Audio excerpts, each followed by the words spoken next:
नाजरीन अस्सलाम वालेकुम। IAD टुडे के खबरनामे में आपका खैर मकदम करते हैं। आइए बढ़ते हैं तफसीलात की तरफ।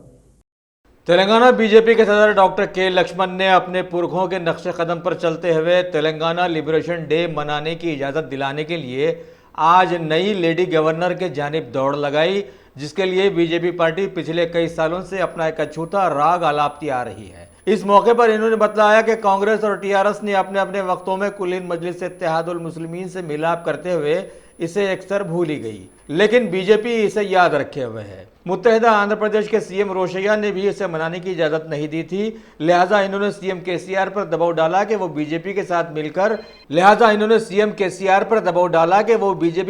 साथ मिलकर ये लिबरेशन डे मनाए, लेकिन किसके खिलाफ मनाए ये नहीं बतलाया। वैसे इस बार बीजेपी पार्टी लिबरेशन डे को बड़े पैमाने पर मनाने का इरादा रखती है, क्योंकि अब बीजेपी को तेलंगाना में सत्ता में आना है। फ्रेंड्स, భారతీయ జనతా పార్టీ రాష్ట్ర ప్రతినిధి బృందం సీనియర్ నాయకులందరం కలిసి గవర్నర్కు ఒక వినతి పత్రం, తెలంగాణ విమోచన దినోత్సవాన్ని 17 సెప్టెంబర్ అధికారపూర్వకంగా ప్రభుత్వం తరఫున జరపాలని చెప్పి వారికి వినతి పత్రం ఇవ్వడం జరిగింది. గత 20 సంవత్సరాలుగా భారతీయ జనతా పార్టీ విద్యాసాగర్ నేతృత్వంలో తెలంగాణ విమోచన దినోత్సవాన్ని జరపాలని ప్రత్యేక కమిటీని నియమించుకొని చేస్తున్న పోరాట ఫలితం ప్రజల్లో చైతన్యం పెరిగింది. ప్రజల ఆకాంక్ష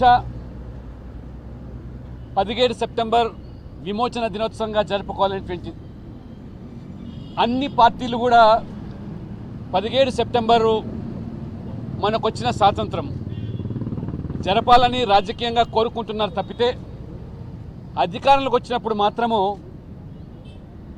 ఆనాడు నిజాం పాలనలో రజాకార్ల ఆగడాలు, వారి యొక్క దౌర్జన్యాలు, ఏ రకంగా మహిళలను మానభంగాలు చేసి నగ్నంగా బతుకమ్మలాంటి చరిత్ర వెలుగులోకి వస్తుంది. ఆ రజాకార్ల వారసత్వంతో ఉన్న మజ్లిస్ పార్టీ నొచ్చుకుంటుందని చెప్పి గతంలో కాంగ్రెస్, TDP, ప్రస్తుతం TRS పార్టీ కూడా, ఏ తెలంగాణ సెంటిమెంట్ మీద అధికారులకు వచ్చే TRS పార్టీ సైతం కూడా పూర్తిగా విస్మరిస్తూ ఉన్నారు.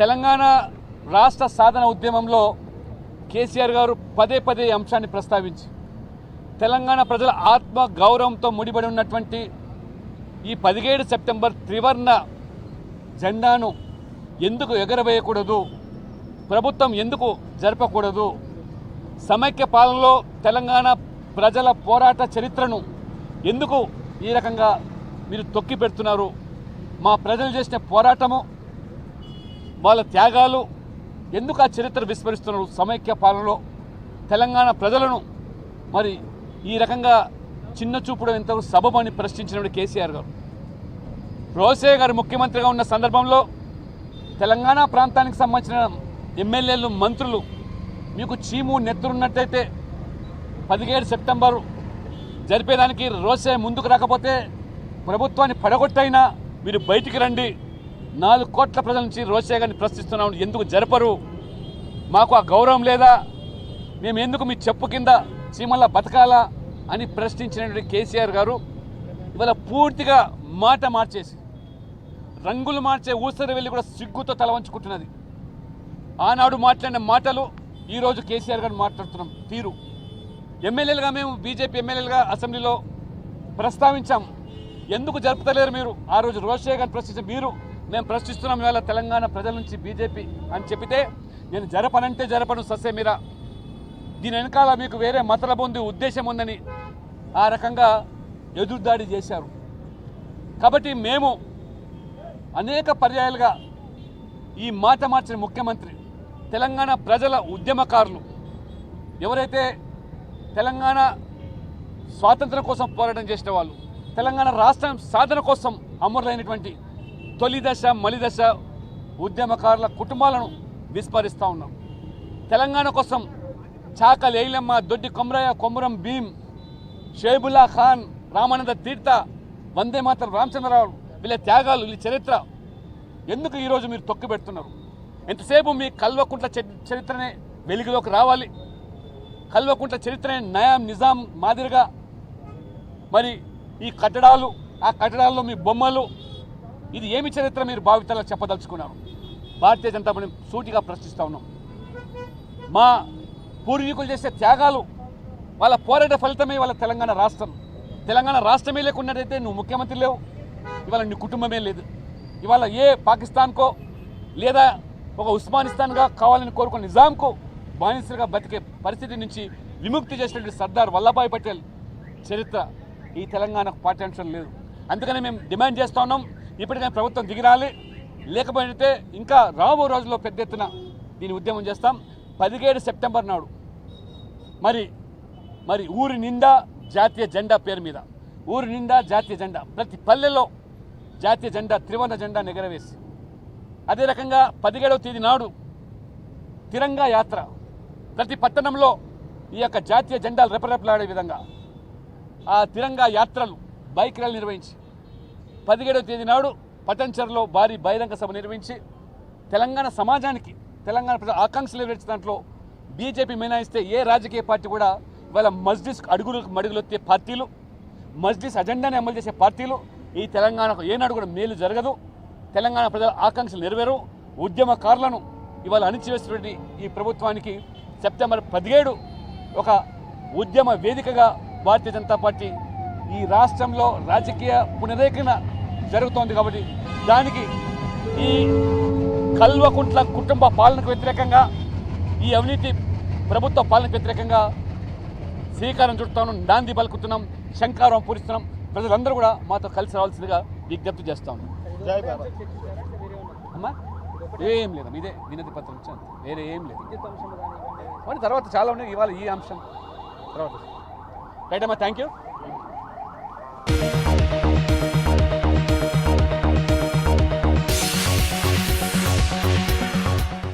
तेलंगाना की metropolitan legal service authority of Hyderabad की जानिब से शहर हैदराबाद की 13 मंजिल और जुड़वां शहर सिकंदराबाद की अदालतों में आज कौमी सतह पर लोक अदालत का एहतमाम किया गया। मेट्रोपॉलिटन सेशन जज व सदरनशीन metropolitan legal service authority of Hyderabad वो मेट्रोपॉलिटन क्रिमिनल कोर्ट के इज्जतमाब जस्टिस एन तुकाराम के बमूजिब अदालतों में काबिल जुर्माना फौजदारी मुकदमात, लेबर तनाज़ात, NI एक्ट के मुकदमात और शादियों के मुकदमात की जल्द यकसुई की गई। आगे बतलाया गया कि इन अदालतों का मकसद तमाम ज़ेर इल्तिवा मुकदमात की समाअत के ज़रिए फ़ौरन यकसुई करना होता है और मुख्तलिफ मौक़ों पर इन्हें रूबे अमल लाया जाता है।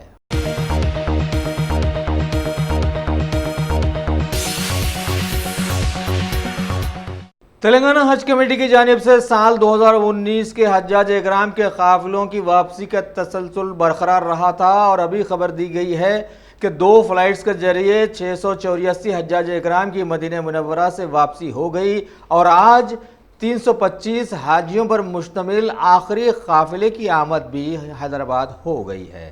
वाज़ेह रहे कि हैदराबाद एम्बार्केशन पॉइंट से रवाना होने वाले हज्जाज इकराम की वापसी का सिलसिला 6 सितंबर से शुरू हुआ था और 15 सितंबर को हाजियों के 325 काफिले की आमद के बाद ये अख्तिताम को पहुंच गया है, जबकि 14 सितंबर को 684 हाजी मदीना मुनव्वरा से हैदराबाद ला दिए गए थे। इन सभी मौक़ों पर हज कमेटी के चेयरमैन मोहम्मद मसीहुल्लाह खान ने अपने साथी अहदेदार बी शफीउल्लाह, अरकान हज कमेटी अबू तलहा अमजद, मोहम्मद आरिफुद्दीन और रहमत नगर के मजलिसी कॉरपोरेटर MS शफी वहाँ पर मौजूद रहे। आखिरी काफिले की आमद के मौके पर भी ये सभी लोग वहाँ रहते हुए सभी हाजियों का खैर मकदम किए, सबकी खैर आफियत दरियाफ्त की। इसके बाद आब जमजम के कैंस सभी के हवाले किए और सारी रियासत के लोगों के लिए दुआओं की आखिर में अपील भी की।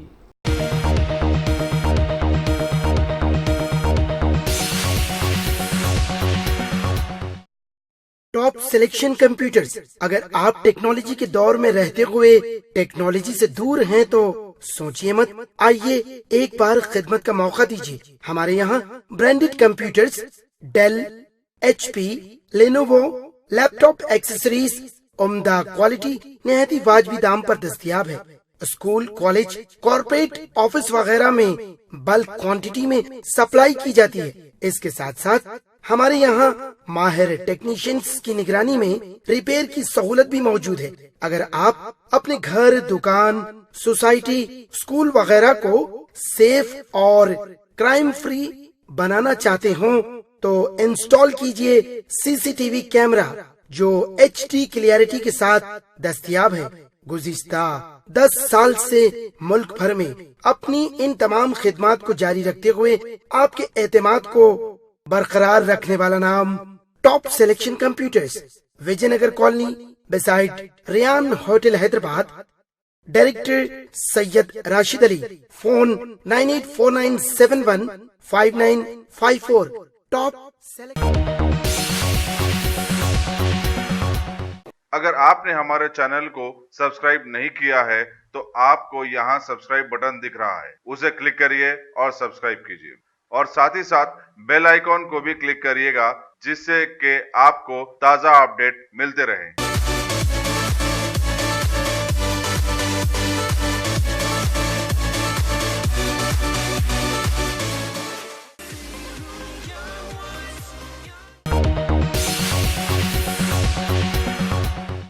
हमारे मुल्क भारत की शोहरत याफ्ता तंजीम इंडियन यूनियन मुस्लिम लीग के सदर व मुल्क के साबिका MP प्रोफेसर खादर मोइनुद्दीन ने आज हैदराबाद के नारायणगुड़ा में एहतमाम करदा independent trade union state conference में मेहमान खुसूसी के तौर पर शिरकत करते हुए बतलाया कि BJP पार्टी की पॉलिसीज़ की बिना पर मुल्क का GDP इंतहाई निचली सतह पर आ गया और जिसकी वजह से ये अंदाज़ा लगाने में कोई दुश्वारी नहीं है कि मुल्क तबाही के दहाने पर पहुँच गया है।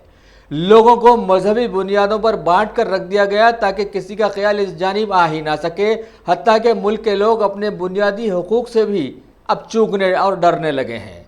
दुनिया में ऐसा सिर्फ हिटलर के ज़माने में हुआ था, जबकि सारा मुल्क ये भी जानता है कि आसाम की BJP हुकूमत ने मुल्क में NRC को लाकर कैसे आवाम का जहन तरक्की के मुद्दे की जानिब से मोड़ कर रख दिया है और BJP के ठेकेदार इसे अब सारे मुल्क में लाने की भी बात कर रहे हैं। अब फैसला भारत की आवाम के हाथ में है कि वो या तो मुल्क को तरक्की दिलाए या फिर इन्हीं उलझावों में हमेशा के लिए उलझी रहे। Historic meeting. I have been invited to inaugurate the proceedings of the meeting. For that, Indian Union Muslim League is an historic organization which stands for preserving, maintaining and defending the unity of this great country. Its second important objective is to live in harmony and amity with all communities of this country, that is communal amity. First is national unity. Second is communal amity. We have our own identities. We are simply not believers. As believers, we have to believe in our identities. If you believe in our identities, we have to protect those identities. Our identity. When people of this country, majority of the people of this country, they claim that they are believers in plural gods. Unique, supreme, nameless, formless, normless, homeless God. The God in whom we believe has no name. Usually people say they believe in Allah. No, Allah is one of the attributes of God. one that is worthy of worship. That is the meaning of Allah.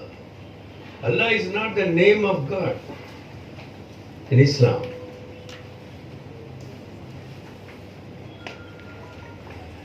Who believe in Islam have our own identities. What is meant by triple talaq? What is acceptable point in that? What is objectionable point in that? We explain what is acceptable in that bill. At the same time, we also explain what are objectable in that bill.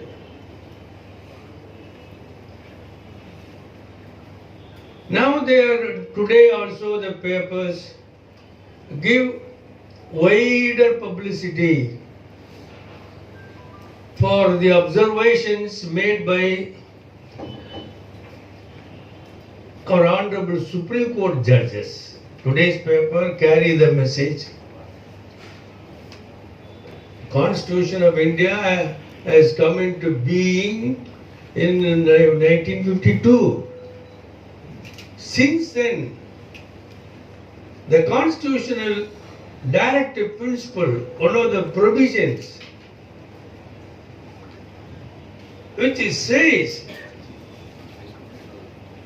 the states shall have a uniform civil code for the citizens of this country throughout the territory of India. The states shall make endeavors to secure a uniform civil code to the citizens of this country throughout the territory of India.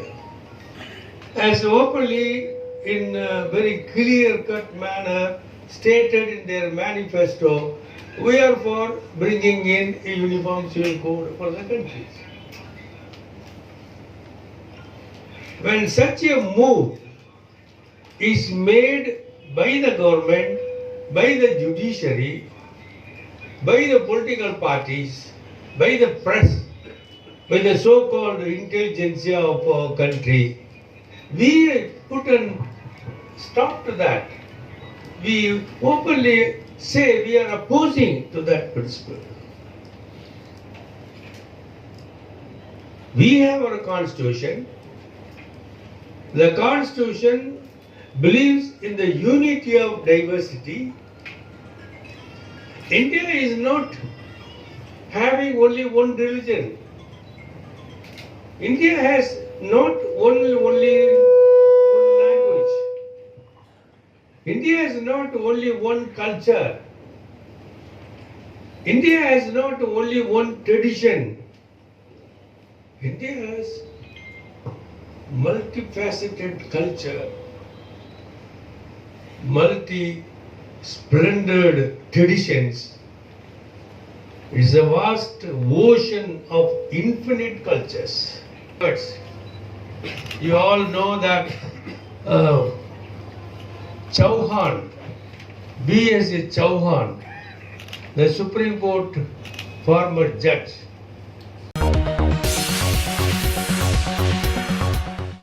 Telangana assembly के budget session के चलते आज CLP leader Mallu भट्टी विक्रमार्का और CM KCR के बीच गर्मा गर्म मुबाहिस चली और मौजू बना कालेश्वरम प्रोजेक्ट। सीएलपी लीडर ने बतलाया कि कर्जे के बोझ से 3 लाख करोड़ से बनाए गए प्रोजेक्ट से आवाम को अभी तक एक हुब्बे का फायदा हासिल नहीं हुआ और टीआरएस हुकूमत के दीगर प्रोग्राम्स मिशन भागीरथा और मिशन काकतिया भी एकदम फ्लॉप साबित हुई, जबकि रियासत कर्जे के बोझ से अलग एकदम से दब कर रह गई है, जिससे साबित हुआ कि टीआरएस पार्टी अपने 6 साल दौरे हुकूमत में बातों के अलावा और कुछ भी नहीं कर सकी और एक भी काम आवाम की भलाई का इसमें शामिल नहीं था। ప్రెజెంటేషన్ తర్వాత మాట్లాడటానికి సభలో అవకాశం కల్పించినందుకు మీకు ధన్యవాదాలు తెలియజేస్తూ, ఈ బడ్జెట్ బహుశా ఈ రాష్ట్ర చరిత్రలోనే కాదు, దేశంలో స్వాతంత్రం వచ్చిన దగ్గర నుంచి ఇప్పటివరకు ఈ రాష్ట్రంలో కానీ దేశంలో కానీ ఇంతవరకు భారత పార్లమెంట్లో కానీ ఇటువంటి బడ్జెట్ ప్రవేశపెట్టినటువంటి దాఖలాలు లేవని చెప్పడానికి నాకు ఎటువంటి సందేహం లేదు అధ్యక్ష. ఈ ప్రభుత్వం రెండోసారి అధికారంలోకి వచ్చిన తర్వాత ప్రవేశపెట్టినటువంటి ఓటాన్ అకౌంట్ బడ్జెట్,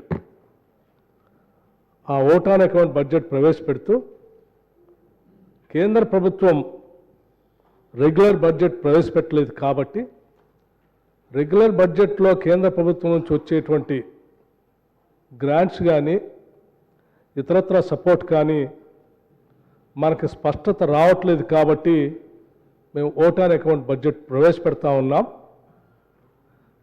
అని 6 నెలల కోసం ఓటాన్ అకౌంట్ బడ్జెట్ని రాష్ట్రంలో ప్రవేశపెట్టడం జరిగింది. అది కూడా ఓ ప్రత్యేకమైనటువంటి బడ్జెట్ అధ్యక్ష. ఇంతవరకు భారతదేశ చరిత్రలో ఏ రాష్ట్రంలో కూడా 6 నెలలకి ఓటాన్ అకౌంట్ బడ్జెట్ ప్రవేశపెట్టింది లేదు అధ్యక్ష, ఇక్కడే మొట్టమొదటిసారి.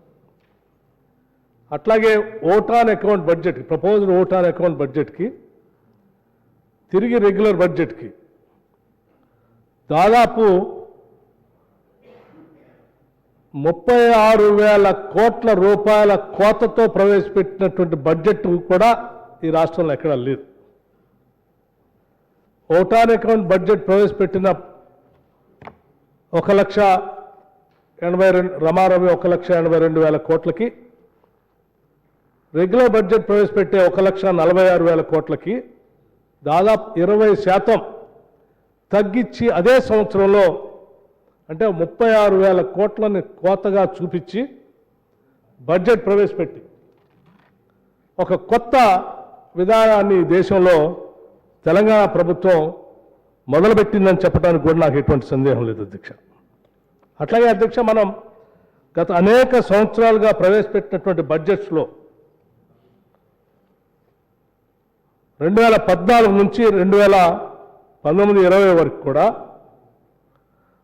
2014లో ప్రవేశపెట్టిన 1,637,000 కోట్ల నుంచి 2015-16 1,15,000 కోట్లు, 2016-17 1,30,000 కోట్లు, 2017-18 1,49,000 కోట్లు, 2018-19 1,74,000 కోట్లు, 2019-20 1,82,000 కోట్లు. అంటే ప్రతి సందర్భంలో రమారమి ఒక 20% పెరుగుతూనే వచ్చింది తప్ప ఎక్కడ తగ్గలేదు అధ్యక్ష. మొట్టమొదటిసారి ఈ రాష్ట్రంలో ఒకటే సంవత్సరంలో 20% తగ్గించి ఒక ప్రత్యేకమైనటువంటి సాంప్రదాయానికి రాష్ట్రం తెరలేపిందని చెప్పడానికి కూడా నాకు ఎటువంటి సందేహం లేదు అధ్యక్ష. చాలా విచిత్రమైన పరిస్థితి అధ్యక్ష ఇది. ఓటాన్ అకౌంట్ బడ్జెట్ 6 నెలలు ప్రవేశపెట్టడమే ఒక విచిత్రమైన పరిస్థితి. మళ్ళీ ఈ బడ్జెట్లో 36,000 కోట్లు విధించడం కూడా ఇంకొక విచిత్రమైన పరిస్థితి. ఈ రెండింటికి కూడా రాష్ట్ర ప్రభుత్వం చెప్పినటువంటి ఏ ఒక్క కారణం కూడా సహేతుకంగా లేదని చెప్పడానికి నాకు ఎటువంటి సందేహం కూడా లేదు అధ్యక్ష. ఎందుకంటే మేము గత ఓటాన్ అకౌంట్లో వారు తప్పుగా మాట్లాడమే కాకుండా సభను కూడా తప్పుదో పడటం అనేది సమంజసం కాదు. బడ్జెట్ పుస్తకంలో చాలా స్పష్టంగా చెప్పి ఉన్నాను నేను. Because I propose the budget కాబట్టి నాకు అవగాహన ఉంది సంపూర్ణంగా. అందులో చూపించిన ప్రతి నయా పైసా లెక్క కూడా comptroller and auditor general of India గారు ధృవీకరించి నిర్ధారించిన లెక్కలు, శాసనసభకు సమర్పించిన లెక్కలని చెప్పినాం అధ్యక్ష. శాసనసభ పట్ల మీద ఉన్నాయి, అందులో వివాదానికి ఆస్కారమే లేదు. వారేమో రమారం ఖర్చు, రమారం ఎందుకు పెడతారండి? అందులో చూపించిన ఫిగర్ 100% కరెక్ట్. రమారం పెట్టినో పెట్టలేదో అన్నట్టు పెట్టారని చెప్తా ఉన్నారు, which is trying to mislead number 1. Number 2, రాష్ట్రం తెచ్చుకున్నప్పుడు మిగులు బడ్జెట్ ఉంది, రాష్ట్రమే లేకుండా బడ్జెట్ ఎక్కడిది నాకు అర్థం కాదు. ఇదో పెద్ద జోకు. రాష్ట్రం తెచ్చుకున్నప్పుడు మిగులు బడ్జెట్ ఎక్కడిదండి? రాష్ట్రం తెచ్చుకున్నప్పుడు బడ్జెట్ తయారు చేయడానికే ప్రాతిపదిక లేదు. ఆ మాట కూడా నేను స్పష్టంగా చెప్పిన అధ్యక్ష. మాట్లాడుతున్నాం కానీ ఒక ధోరణిలో ఏది పడితే మాట్లాడచ్చు అనుకుని మాట్లాడడం సబబు కాదు, పద్ధతి కాదు, మీకే గౌరవం కాదు అది. రేపు మేము జవాబు చెప్తాం. కానీ నా రిక్వెస్ట్ ఏంటంటే మీరు తప్పకుండా విమర్శించవచ్చు, సద్విమర్శలు మేము స్వీకరించడానికి సిద్ధంగా ఉంటాం. కానీ ఉన్నది లేనట్టు లేనిది ఉన్నట్టుగా హౌస్ని మిస్లీడ్ చేయడం కరెక్ట్ కాదు అధ్యక్ష. బడ్జెట్లోనే చెప్పినాం మేము, రాష్ట్రం తెచ్చుకున్న నాడు ప్రాతిపదిక లేదు. మొదటి అంచనాల మీద ప్రొఫెసర్ జిఆర్ రెడ్డి గారు ఫైనాన్స్ కమిషన్ ఆఫ్ ఇండియా అడ్వైజర్గా ఉండి వారి తెలంగాణ బిడ్డ వారి సలహా మేరకు చాలామంది ఆర్థిక నిపుణులను సంప్రదించి చేస్తాం. ఒక 20 సార్లు ఇదే హౌజ్లో చెప్పిన అధ్యక్షుని చాలా కష్టం మీద లెక్కలు రూపొందించినాం. ఆ తదనంతరం మనకు ఒక ప్రాతిపదిక ఏర్పడ్డది. రాష్ట్రం తెచ్చుకున్న నాడు మిగులు బడ్జెట్ ఉండే, దాని ప్రకారం ఏదో చేయాల్సి ఉండే అనేది పూర్తి అసమంజసమైనటువంటి సత్యదూరమైనటువంటి మాట అధ్యక్ష. ఇవి చెప్పి ప్రజలను మిస్లీడ్ చేయడం, సభ్యులను మిస్లీడ్ చేయడం కరెక్ట్ కాదు. వారు ఇప్పటికైనా సవరించుకొని concrete criticism welcome, most welcome, మేము వద్దని అనం. డెఫినెట్గానండి ఇప్పుడు వారు చెప్తున్నారు దేశంలో ఎవరు పెట్టరు అని చెప్పి. 100% కరెక్ట్. దేశంలో ఇంత అధ్వానమైన పరిస్థితి ఎప్పుడు లేదు. ఎకానమీ స్లో డౌన్ కావడం వల్ల కంట్రీలో ఇంతకుముందు మాట్లాడిన స్పీకర్ అక్బరుద్దీన్ ఓవైసీ గారు కూడా అదే చెప్పినారు. అది మేము సవివరంగా చెప్పినాం బడ్జెట్లో, చాలా వివరంగా. మాకు భేషజాలు లేవు అని కూడా చెప్పినాం. వాస్తవాలు మరుగుపరచదలుచుకోలేదు, ఉన్నది ఉన్నట్టు ప్రజలకు చెప్తామని చెప్పినాం. వాస్తవిక దృక్పథంతో బడ్జెట్ ప్రవేశపెట్టాం. అది కూడా ఏదో తప్పు జరిగినట్టు. తర్వాత ఇంకోటి అధ్యక్ష, ప్రతిసారి మన రాష్ట్రాన్ని మనం శపించుకోవడం కూడా మంచిది కాదండి. అందులో మీరు కూడా భాగస్వామే. రాష్ట్రాన్ని దివాలా తీయించినామండి, నాకు అర్థం కాదు. ఎన్నో రాష్ట్రాల కంటే ఎక్కువ అధ్యక్ష, ఎన్నో రాష్ట్రాల కంటే చాలా ఉత్తమమైన పద్ధతిలో మనం ఉన్నాం. ఆ లెక్కలను రేపు చెప్తాను. దేశంలో 29 మొన్న రాష్ట్రంలో 28 అయినాయి, సంఖ్య మళ్ళీ 28 అయింది. అందులో మనం ఏ ర్యాంక్లో ఉన్నాం కూడా రేపు చెప్తాం. చెప్పమని కాదు, మా లెక్కలే కాదు. కానీ ఇటువంటి అసత్యమైన విషయాల మీద బేస్ అయి మాట్లాడుతుంటే అది మంచిది కాదు, ఎవరికి మంచిది కాదు. కాబట్టి అది మానుకుంటే మంచిదని సలహా అధ్యక్ష. సార్ ముఖ్యమంత్రి గారికి సార్ వారు ప్రవేశపెట్టినటువంటి బడ్జెటే నేను చెప్పిన 1,82,000 కోట్ల రూపాయల ఓటాన్ అకౌంట్ బడ్జెట్ కరెక్టే కదా? ఇదే నేను తప్పు చెప్పలేదుగా. ఇప్పుడు వారు ప్రవేశపెట్టినటువంటి ఈ బడ్జెట్ సంబంధించిన లెక్కలు కూడా నేను చెప్పాను. అది కూడా నేను తప్పు చెప్పలేదు కదా. 1,46,000 కోట్ల రూపాయలు. ఏమన్నా మీరు ప్రతి సంవత్సరం ఖర్చు పెట్టింది చెప్పిన లెక్కలు లేను, ఇవి కూడా కరెక్టే కదా. మీరు 2014-15లో 1,637,000 కోట్ల బడ్జెట్ ఖర్చు పెట్టలేదా? పెట్టారు కదా. పోనీ ఇక మీరు అప్పుల గురించి నేను చెప్తా ఉంటే ఇప్పుడు నేను చెప్పే లెక్కలన్నీ కూడా ఓటాన్ అకౌంట్ బడ్జెట్కి ఈ బడ్జెట్కి 36,000 కోత విధించారని చెప్పాను. ఇది లెక్క కరెక్టే కదా. 20% కోత పెట్టారని చెప్పాను, ఇది కూడా వాస్తవమే కదా. రమారవి 6 సంవత్సరాలు 6 లక్షలు ఖర్చు పెట్టారని, ఇది కూడా వాస్తవమే కదా. ఎక్కడ తప్పు చెప్పానండి నేను? మీరు చెప్పండి, ఎన్ని లక్షల కోట్లు ఖర్చు పెట్టారు 6 సంవత్సరాల నుంచి? शहर हैदराबाद में आज इंटरकॉन्टिनेंटल वर्ल्ड ऑफ वेडिंग्स 2019 का एक इवेंट सजाया गया, जिसे इंटरकॉन्टिनेंटल चेन्नई महाबलीपुरम रिजॉर्ट के जिम्मेदारों ने सजाया। इस मौके पर बॉलीवुड की एक इवेंट प्लानर ईशा अमीन ने बतलाया कि इस इवेंट का मकसद रियासतगीर सतह पर अच्छे फंक्शंस करने वालों को तरगीब देना है।